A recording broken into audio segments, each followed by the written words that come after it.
and I first learned that there were other people who were celebrating it, that I felt that twinge of possessiveness about Sure. it, because it was sort of a way to be special. And, human beings have this, sometimes have a tendency to want to be special and an in group. That's why we join clubs and fraternities and sororities and things like that. So I felt that, but then I realized that it made no sense to feel that, because it was an important day, not just for Texas, Yes. but it was an important day for the American Union. It was an important day, I think, for the world in terms of an advance in human rights. I mean, the end of chattel slavery was ultimately defeated by force. It took force to do that. Now, of course, the 13th Amendment in law outlaws slavery when it's ratified in December of 1865, but the force that was applied by the Union Army, the Army of the United States of America, marching across the South until they eventually get to Texas, was an important thing to have happen. And Granger there with Black troops comes to Galveston and makes this announcement. So I felt possessiveness about it, but then when I realized what it actually meant, I realized that everybody should share it. As for the national holiday, I'm very happy about that. I was privileged to be asked to come down for the signing ceremony. So I was down in Washington.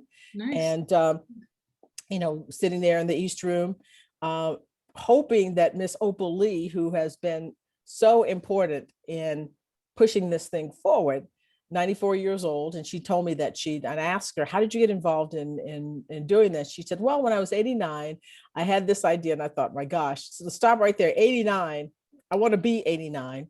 And then I want to be 89, starting on a quest, yes. having a mission. So I was worried that she might not make it, but she got there in time for the ceremony.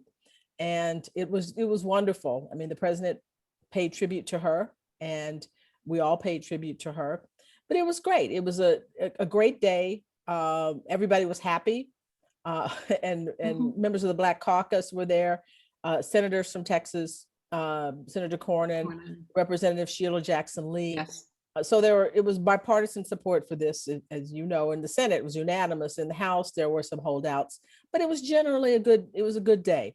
And I think, as to just moving on from the day, the idea of a national holiday, that it takes its place along other national holidays, July 4th, Memorial Day, yes. Martin Luther King Day, is important, because it invites people to think about the day, to think about history. I've said Juneteenth is a holiday that's tailor-made for history. There is a narrative, there's a story, and it's a relatively uncomplicated story, but it's one that's vital.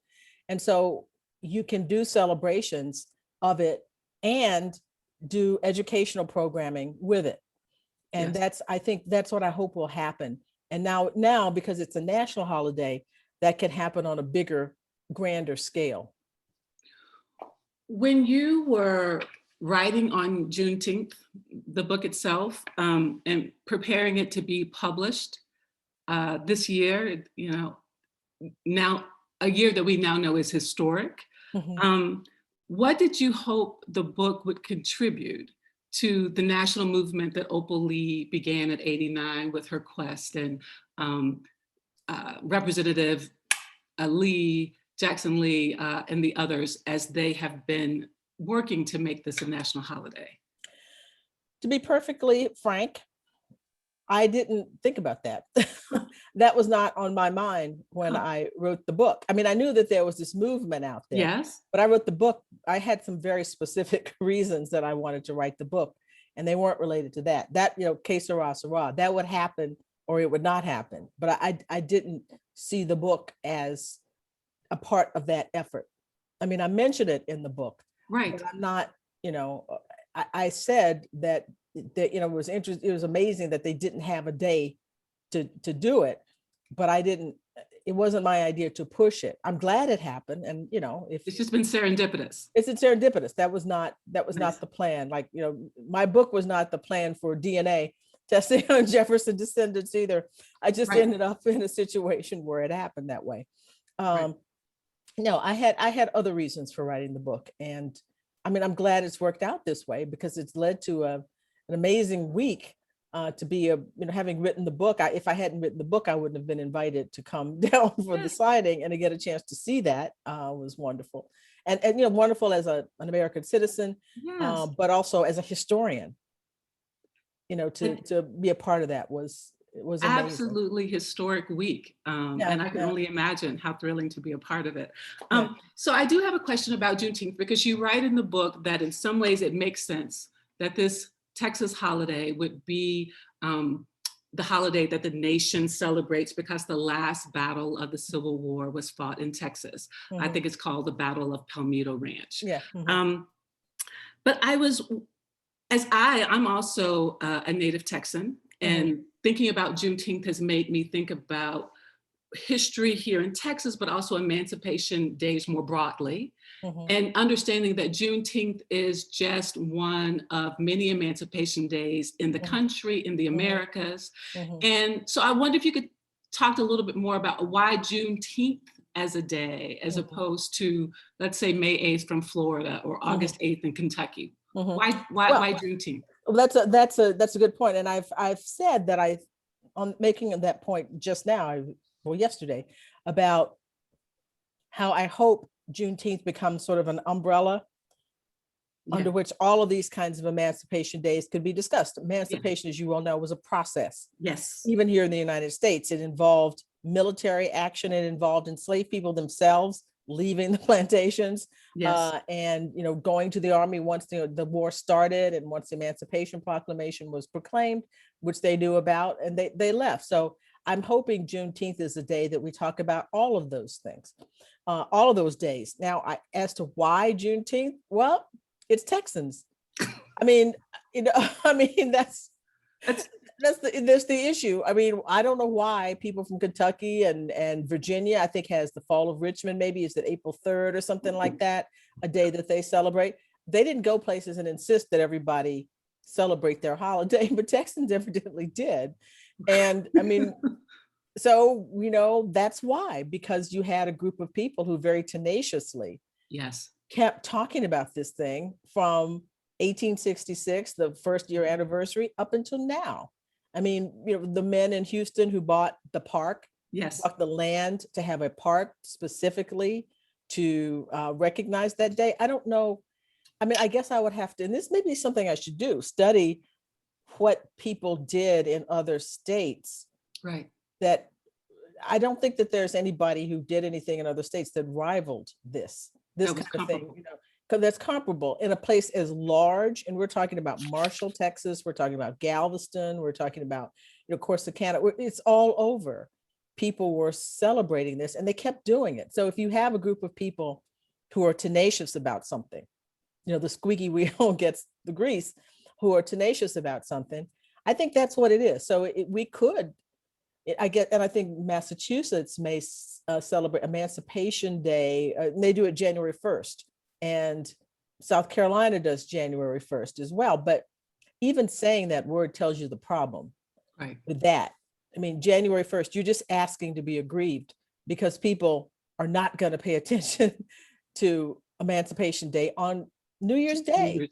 And even the ratification of the 13th Amendment in December is the Christmas season.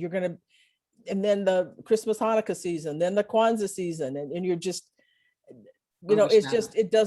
it's a good day. June 19th, by then, the weather in most of the country is good, right? Summertime. It's summertime. It's a holiday for families, and people can be outside and have a picnic. And Juneteenth is a cool word. Exactly, right? I mean, it is. I mean, there's a whole industry that goes around trying to figure out the precise word to name things that will send it off into the world, and people will want to say it, and people want to be involved. And it has that to it. So, but really, I think it is all kidding aside, the fact that Texans, when they left Texas, went to California and Detroit and other places, they said, hey, we got this holiday, and we celebrate it. And so people know about it. I don't know about these other days, I mean, I've learned I about mean, I them. know about them, but I mean, growing up, I didn't, Mm-mm, nobody not at from all. Kentucky was telling me anything about, or no August one, 8th. none of that. I know they exist, but Right. it's the Texas chauvinism, Pride. Pride. So chauvinism. chauvinism. Absolutely. Well, that actually leads me to my kind of last question around the holiday. I mean, there are some Texans who are a little upset because of they feel like now the national holiday might dilute their specialness, right? This Yeah. this fierceness that you've talked about and this great pride that they brought with them as they went elsewhere. What do you say to those who feel like the national holiday will somehow dilute the specialness of Texas? Mhm. Well, well, like I said, I gave up my possessiveness about it. So I would tell them, I could speak to them at the meeting and say, um, it will die if we let it, if they Right. let it Yeah. die. I mean, the story that is told nationally will always be a story about Texas because that's where it comes from. And so the fact that people are talking about it means, I think it enhances the importance of it. And just as we've kept this 156 years, we can continue to do that. You can find it has its own twists, its own flavor in Texas, and people will find that and keep it going. But I understand the feeling that now it's not so special anymore, but I still think it is, because Yeah, even as they're telling the story, they're telling a story nationally about Texas. absolutely. So one of the major arguments in on Juneteenth is that much of Texas's history, from its founding in the 1820s to secession from the United States, was about making sure that slavery would be legal. Mhm. Why do you think most Texans who are so proud of their history don't know this history, that story? Well, I think it's because people who were proud of their history were not proud of that. Mm. There's it's a Now that slavery has been, probably in most quarters, I hope, repudiated and seen as evil, Mhm. a grievous wrong done to people, it interferes with the triumphant narrative Right. about Texas, and it interferes with the triumphant narrative about the formation of the Republic and the Alamo and all the battles that go along with this, when you realize that one of the major causes was their insecurity about Mexico. Mexico had abolished slavery. They were looking the other way, and Texas created an exception for them. But there was never any notion or any security in thinking that they may not change their mind. I mean, there were other reasons. There's never usually one cause of anything. I mean, there were two different cultures: the Anglo culture, Latino culture, different languages, sometimes different religions. I mean, there were a lot. I mean, Santa Anna had suspended the Constitution. There are things that happen, but slavery was always, the insecurity about that was always there. And so, Right. if you want to tell a triumphant narrative about people fighting for their principles, if you ask, well, okay, so what were some of those principles? Federalism, okay. Free exercise of religion, yes. Slavery, what? Stop. What about that? That's a hard thing for people. And the legislation that I keep reading about, um, that is supposed to be fostering a patriotic education, sort of assumes that you're not supposed to make, in particular, white Texas children uncomfortable Right. knowing what their ancestors did. Now, I haven't had a chance to really think about this and unpack this and write about it in a way that I would. I mean, the psychology of this, the idea that we're supposed to hide things that happened in history, not interpretation. Was slavery there or not? This is real. And you can't say that, because white children whom they want to identify with those whites in the past are going to be upset because those people in the past did something that was obviously wrong. Right. But you can't get around that. You can't hide things, or you're saying Black people, Black children whose ancestors were the objects of that oppression don't get to have that mentioned because you don't want to make white kids uncomfortable. That's saying that only white kids matter, that the feelings of white kids matter. You're not going to get history. You can't have history that's just, I mean, how do you talk about the Texas Republic without talking about the Constitution that in several provisions, promotes slavery, protects it, and says that Black people can't be citizens. And I mean, the United States Constitution, we rag on that all the time because of persons held to service and, that kind of, they're kind of being wishy-washy about it. Right. But the Texas Constitution is full-throated, in support of it. It's very clear. Well, you're segueing into a question that I had about Governor Abbott's legislation last week to limit or prescribe the ways teachers talk about current events related to race and American racism, which possibly could affect a book like On Juneteenth, right? And the teaching of the kinds of histories that you outlined in that book. And so I'm wondering, how do educators here in Texas or in states like Texas that have that legislation pending, how do we educate our communities and teach younger generations about the history that you're presenting in your book? Well, teachers are a pretty creative lot. My mother was a high school English teacher. And from my understanding of the legislation is, I think there might be ways for creative people to continue to talk about this. That's true. The fear about the legislation is the chilling effect that it will have. I mean, that people could do it, but some might feel, I don't want to risk it. Right. I'll just avoid that. So I think that from what I have read, there are ways around it, but it makes it harder because people now have to think that they're going to be scrutinized when they do it. But use primary documents. Can you outlaw having students read the Texas Constitution, the Republic, the Constitution of the Republic?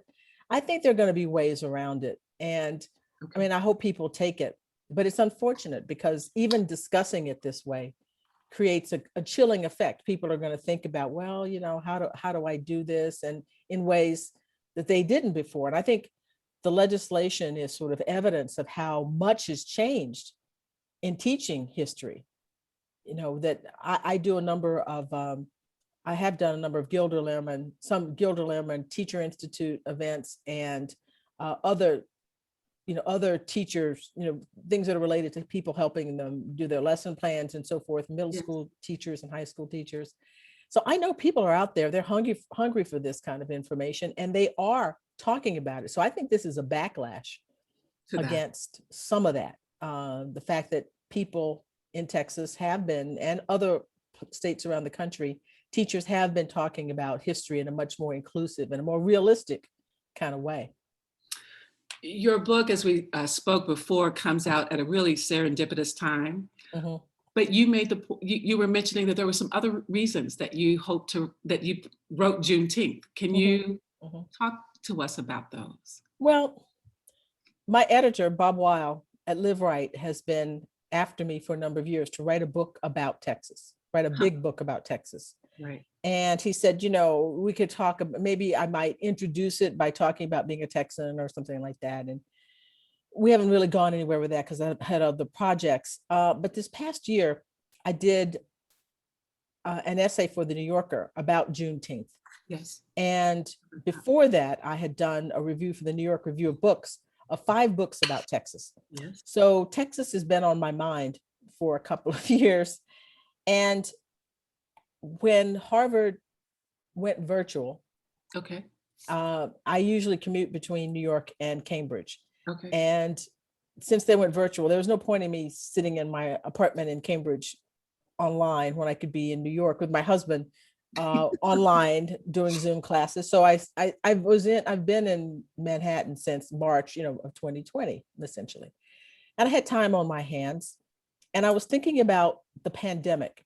The pandemic had me thinking about, in turn, had me thinking about my parents, who are no longer living. And I was thinking about trying to imagine how they would have functioned in the pandemic, what they would have thought of this really extraordinary moment that we were all in.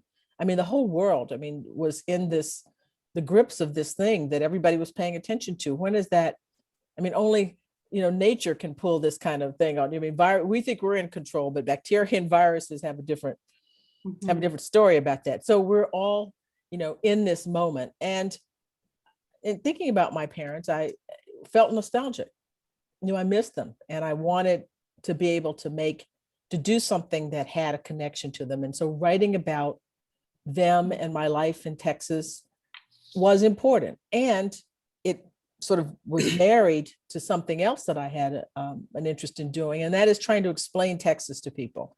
Ever since I've been up here, when I went to college, New Hampshire and at Dartmouth, I've been explaining. People are like, well, what, why? What's going on here? Explain that.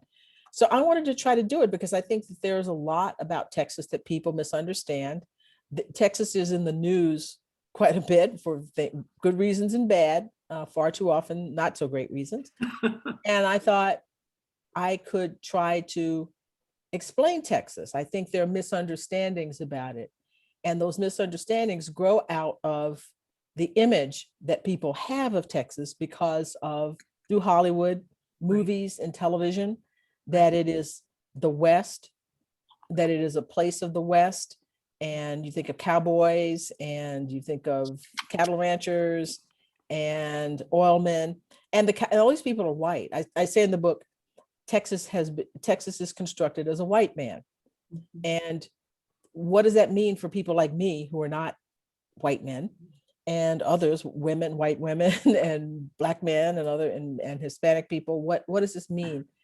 And all the while leaving out another central figure, and that would be a plantation owner who would also be white.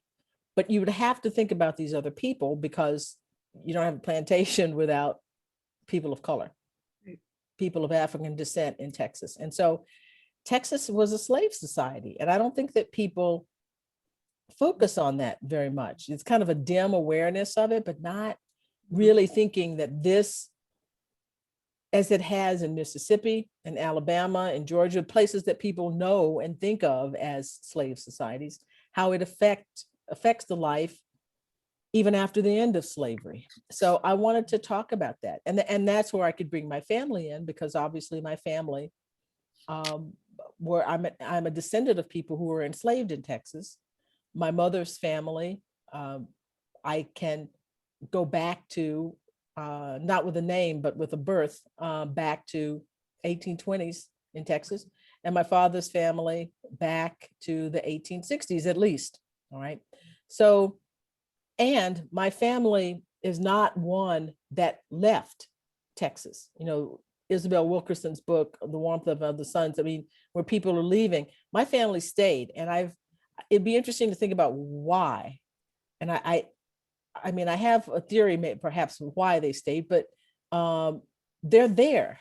In other words, when they left their farms and so forth, they moved to Houston, or they moved to Dallas, they moved to those places. They didn't go to New York. I'm an outlier in that. So those generations of people are there, and where some people have cousins and relatives all over the United States. I don't think I do. I don't. I'm pretty sure I don't. Maybe one or two people, but not the way other families do have family members all over everywhere. They're all in Texas. So I wanted to try to write about that. And talking about slavery, necessarily means discussing my family and how they responded to it, and how they responded to the racial situation that existed after the end of slavery. As a native Texan whose family is from East Texas, from Crockett, I felt a lot of resonance in reading your book. And I felt like the story of East Texas is not a story that we get when we read about Texas. It is the kind of the representations from popular culture of the West. So I felt like, wow, we're getting this counter narrative of East Texas that I feel like when I try to share with people and say there's a lot about Texas that actually resonates with the slave South, people actually discount my experience and say, oh, no, no, no, no, Texas is Southwest. So I really appreciated this counter narrative of East Texas that you present. And in giving us the counter narrative of the Juneteenth story, there are all these other counter narratives that came before, right? So you tell us, we get a little bit about the African Estebanico, right? Who arrived in Galveston 300 years before Granger. You actually kind of suggest that maybe Black America did not begin with the 20-odd Negroes who arrived in Jamestown in 1619, but the Spanish colony. Can you just talk more about the importance of counter narratives in history? Well, what I wanted to do was to add to the narrative about Jamestown. It just strikes me as odd that people of African descent in the Americas would think that, or would sort of trace their beginning just to the English, to the English colony in Virginia. There were Black people, Estebanico is a singular figure that I talk about who is in the area, who's in Texas, but there were other Black people, not unknown, not by name, who were in that area, who came with Spanish explorers and then went down into Mexico and Central America, and Veracruz, has had a history of a Black people of African descent, mixed people by then in that area. And I wanted people to think about the fact that why should we divide our narrative up according to the rules of the European powers who enslaved us? The people who spoke Spanish, who spoke French, who spoke English, all had a couple of things in common. They had been brought from the African continent to be enslaved in the Americas. They lived under a system of white supremacy. If they had run away from, San Augustine, which I also talk about as well in Florida, up to Virginia, nobody would have said, oh, well, I'm sorry, you speak Spanish, so of course you're free. No, they would be enslaved, because that's the way, the Europeans saw people of African descent who'd been part of the slave system. So my thinking was, and there are two things. Number one, it broadens the conception of what Black people were doing during this time period. It's not just, okay, you came over and the English invented you, and as you sort of constructed you as plantation workers. Some worked in the house. The divisions are, some worked in the house and some worked in the fields, and that's the story. Right. And we all spoke English, and that's and those other Spanish people, we don't have to pay attention to that, or the French people don't have to pay attention to that. It links Blacks to the diaspora. It links us Americans to the Caribbean, to South America and other places. You think broadly, globally, because this was a global system. These people were trading with one another. And the European powers were fighting each other, they were trading with each other. It mirrors the kind of new understanding about, well, not new, so new now, but from the 80s, in the Atlantic world, thinking about the America is not some tiny unique thing that existed in the midst of all these other things that had no connection to it. We think about it, and now even people are thinking about the American Revolution and asking the question, well, the American colonies were just one set of colonies. Great Britain had a bunch of colonies, and we were the only ones who rebelled. What's going on with that?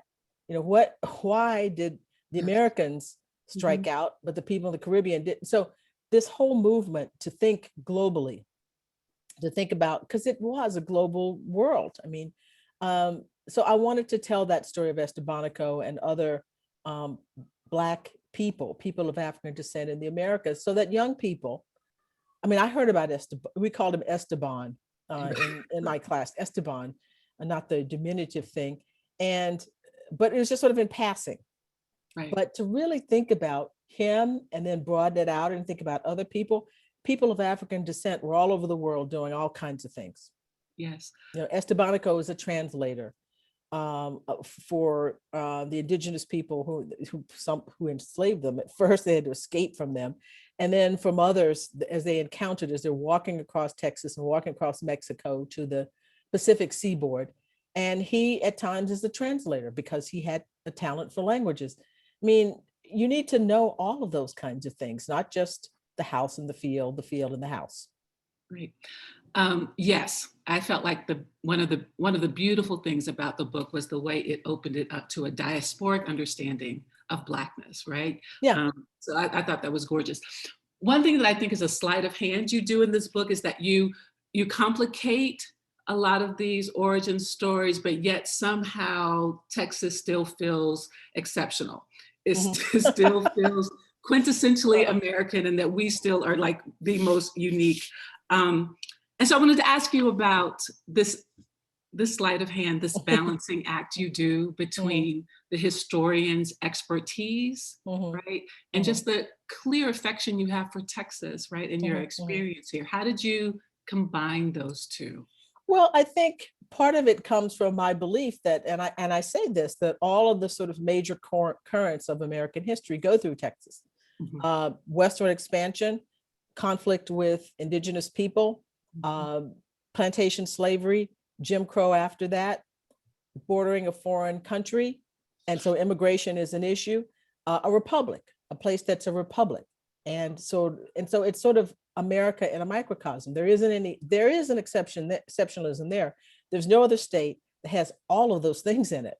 And they may have two or three, but they don't have all of them. And that's the American experience, the yearning to be a republic, the difficulty of maintaining that.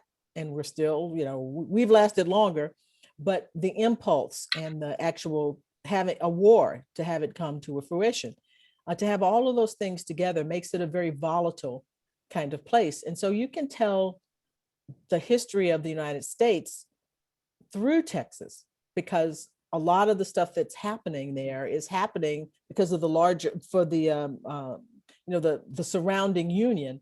A lot of the things that are taking place there are affecting the place. And it was controversial from the very beginning. There were people who didn't, after it becomes, many of the people who wanted the republic actually wanted it to become a part of the United States. That for them, not all of the people, but there was really a thought that if they could break away from Mexico, that they would eventually be annexed and taken within the United States, which would protect them against Mexico and would give them, the power of a union, be a part of the union. So here's a state that people debated about this. The Mexican War is a big deal, and a fight over annexation and becoming a union. So I do think that Texas is a state that didn't have to become diverse. It started out that way. It started out with, indigenous people, Hispanic people, Latino influence, the Spanish influence, Africans and Europeans all together from the very beginning. It's not like, a state where now more different people are coming into the state. It was always that way. So it is, I think, exceptional in that way. Not thinking exceptional in a good sense, but it had a lot of complicating things that are going on there that help us tell, I think, the story of America through its fortunes, the fortunes and the misfortunes of Texas. So as you told this Texas history, you combined it with your own family experience. Two questions about that. Was it difficult to make the show? I mean, you're known as this historian of American families from, the early Americas, or early America from the 18th and 19th century. Was it a difficult shift to talk about your own family in a personal way? Yes, it was. I mean, because we don't, historians, we're not supposed to. I mean, all of our work obviously reflects us in some fashion, but we don't talk openly about it. But this was the kind of writing that I always wanted to do. Okay. Growing up, I thought I wanted to be a writer. And this is the kind of writing I thought I would be doing. Essays, maybe some novels, maybe a screenplay. My idol was James Baldwin, still remains that. So I thought that kind of writer. I never thought of myself when I looked in the future as a historian, someone writing books with lots of endnotes at the end of it. That wasn't it. So, and growing up, I grew up writing short stories and writing essays, just never published anything, but just on my own. That's what I did. So this is a return to something that was familiar to me in some way, and something that I had long wanted to do. Now, my editor and I went back and forth on how personal. He wanted me to use the names of all of my family members, and I don't. I mentioned my mother and my father because I dedicated my first book to them. So they are out in the public, in the public sphere. My grandparents, my great-grandparents, great-great-grandparents, I don't do that because I wasn't interested in like a family tree thing, because the more you talked about, I thought the more I talked about my family, the more it would intrude upon the narrative about Texas, which is what I really wanted to talk about. So it was just enough family stuff to set up a conversation about Texas in a particular context, in a particular way. And so I have sort of an ambivalent, I have to confess, an ambivalent feelings about memoirs to begin with. They have not been my favorite genre, let's put it that way. So the hardest thing was to get over that feeling, and I wanted to try to make it, I didn't want it to be self-indulgent, is a sense, which some memoirs can be. And who cares, right? What you want enough about yourself to be interesting, but to lead off into a discussion about desegregation, to lead or the legal system, or all the other things, or Native peoples, the romanticization of Native peoples that took place in the 70s in Texas and all over the country. So it was, and telling my story, mentioning my story, to open up that larger discussion. Yeah, you've just kind of answered the question I had about how you use a personal story simply as a point of departure for something bigger, right? And how you chose the stories that you did. But okay, so that's lovely. We have a question from the audience that I'd like to share with you. Andy Cruz writes, an African-American acquaintance recently said that Juneteenth was a word invented by white people, used somewhat as a pejorative. In my research, the earliest references, the 1870s, are to Emancipation Day. Juneteenth doesn't show up until the 1890s. Do you know the origin of the word Juneteenth? The specific origin of it, I don't know. But it's true. It was called Emancipation Day, but it makes sense that people would do the contraction and put it together.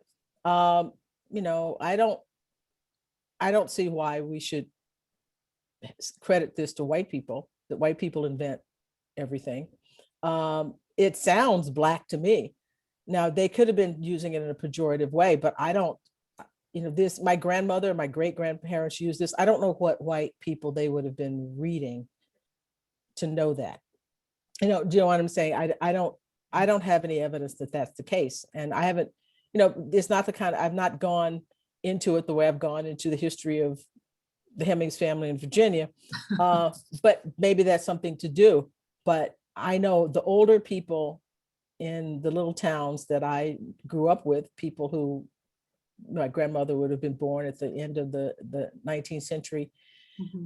They use these words. So I don't think there's any reason to say white people invented it.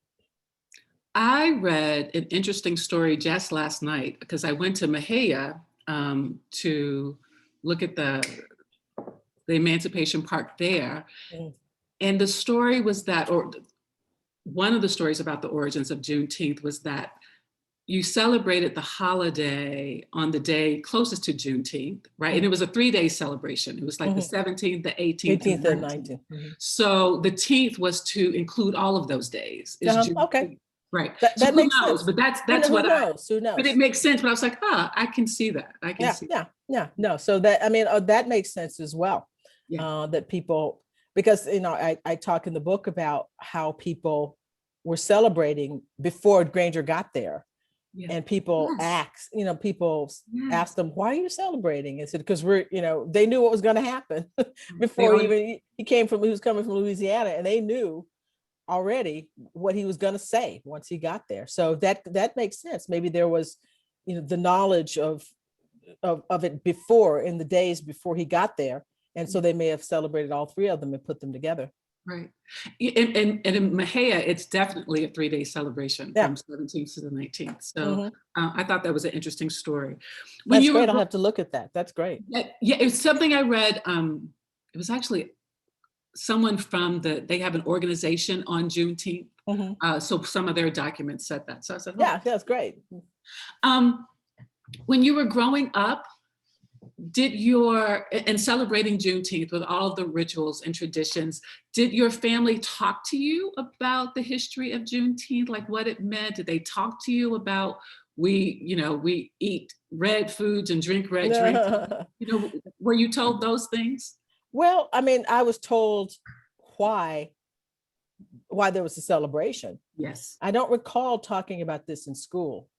This, as far as I know, this was something that was generated entirely by the African American community, which is one reason I'm a little skeptical of the idea that white people invented this for pejorative purposes, because I don't get the sense that they were paying attention, cared very much about this and were paying attention to it.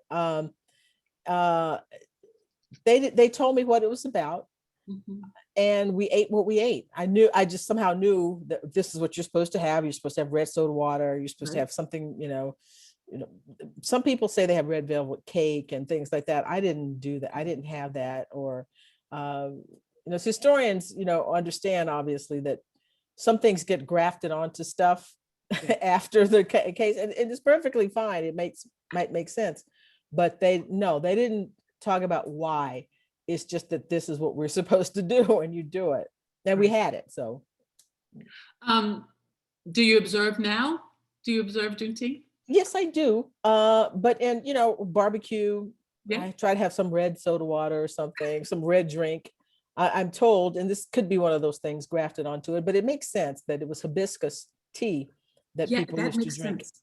Yes, because they wouldn't have had soda water, before. And just the West African kind of Caribbean, the West African origins of Black folk, I think hibiscus tea would make sense as well. Yeah, it would make sense too. And red, I'm told, and people who know this better than I, that it is something in West African tradition, that red has significance, and that this is something that people, and I'm told that in the Caribbean, you're right. I mean, they do use it. So it's just something that, like family traditions that you do. I did talk to my great grandmother one time about it, and she was just talking about how much it meant. And she said it meant a lot to us. And it's sort of interesting because she wasn't born enslaved, but her mother was born enslaved. She was freed as a child by her father, who was also her owner, and her mother, along with her mother. And so my great grandmother obviously knew her mother, knew someone who had been enslaved. And her mother, who was freed, married a couple of times. Her husband died, and the last man she was married to wasn't freed until the end of the Civil War. And my grandmother and great grandmother obviously knew him. So this is very close. I knew my great grandmother, I knew my grandmother, my great grandmother, and they knew people who had been who had been enslaved. So this is not something that happened a long time ago, and it meant a lot to the older people. As kids, we were just running around, throwing firecrackers and lighting sparklers and lighting firecrackers. I say this all the time because it really does. I marvel at the fact that we were given matches and firecrackers when we were below 10 years old. There was a different understanding about parenting in those days. So it was just a fun day for us, but the older people really took it seriously. Absolutely. I mean, my family from East Texas, they say their father celebrated no other holiday all year long, like truly celebrated. because he was born just 40 years outside of slavery. So people who he knew had experienced emancipation, and it meant a lot to them.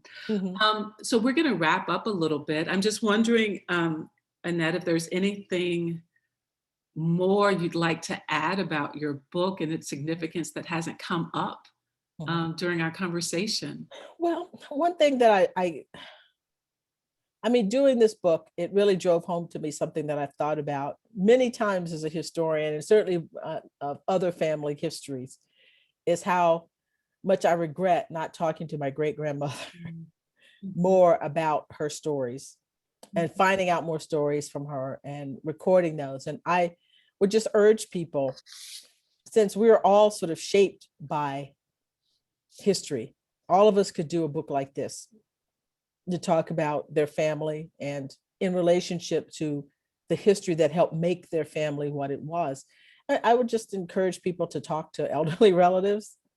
It'd be great if Juneteenth became a day, not only for education, which it is now, but also if people would take family histories.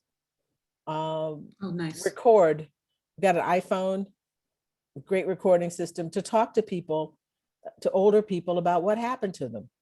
And I don't mean, obviously we're past the generation of slavery, but there's a lot of stories about the 20th century, Blacks in the 20th century that would be useful to, the person doesn't have to necessarily, you don't have to write a family history yourself, but historians would like oral histories and family histories of things that happen. And, you know, obviously you check them against records and so forth. But I would say it's what I would want people to do is to make the day, it is a family day already, right, but to make it even more so by doing family histories and making sure that those stories stay alive. I mean, related to that, this kind of last question that's come through, it's like, Juneteenth was a Black Texan thing, and it's increasingly a Black American thing, and now it's been made a federal holiday.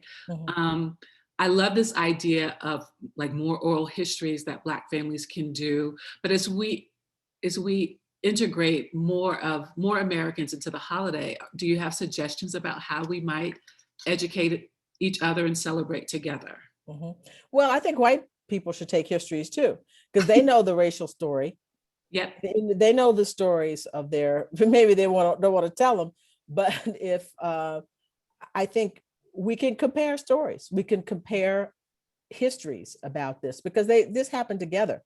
Yes, you know, not with equal power, but the stories that I tell about, you know, Bob White and other people, other things, the lynchings and things happen.